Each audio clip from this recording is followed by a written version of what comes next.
რუსთაველის გამზირის რეაბილიტაციის ამბავი არის კლასიკური მაგალითი იმისა, როგორ არ უნდა დაგეგმო ინფრასტრუქტურული პროექტი. თქვენ იცით, რომ ამ პროექტს ებრძვიან უკვე 2 წლის განმავლობაში, უნდა დაწყებული იყო ეს 2024 წელს, 2025 წელს და საბოლოოდ იმდენი მოახერხეს, რომ დაიწყეს ისეთ პერიოდში, როცა ქალაქში, როცა დაბრუნდებიან ადამიანები, სკოლის სეზონი რო დაიწყება, უნივერსიტეტები და განსაკუთრებული ტრაფიკი იქნება ქალაქში, გულისხმობ სექტემბერი, ოქტომბერი, ნოემბერს, სწორედ ამ პერიოდში იქნება ეს სამუშაოები.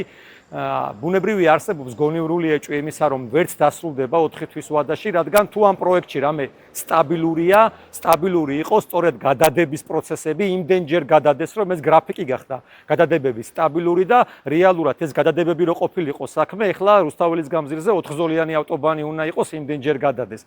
აქედან გამომდინარე, ამ ხრივ ძალიან სკეპტიკურად ვარ განწყობილი, რომ ვერ დასრულდება ეს სამუშაოები 4 თვის ვადაში, ამას ემატება ის ფაქტორიც, რომ კიდევ ერთი რამ რაც მოახერხეს ამდენი გადადების შემდეგ იყო ის, რომ ფაქტობრივად კონკურენციის გარეშე ჩაატარეს ტენდერი, ბევრჯერ შეცვალეს დოკუმენტაცია, მაგრამ საბოლოო ჯამში მიიღეს ის, რომ მხოლოდ ერთმა კომპანიამ მიიღო 3-ვე ლოტში მონაწილეობა, კონკურენტი მას არ ყავდა და თან ამავდროულად ეს კომპანია არის ქართული ოცნების ხელმძღვანელობასთან, ამ შემთხვევაში ბექაუდი შარიასთან დაახლოებული პირის კომპანია.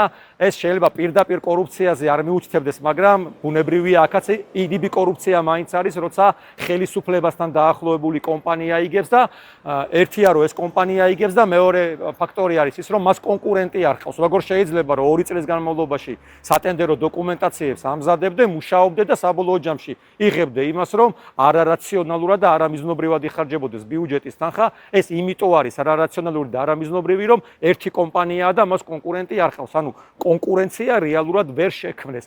ეს ფონზე, როცა ქვეყანაში არაერთი კომპანია, რომლებიც გზების დაგებაზე მუშაობს და ბუნებრივად, ორგანულად მათ პროცესში უნდა ყოფილიყო რამდენიმე კომპანია.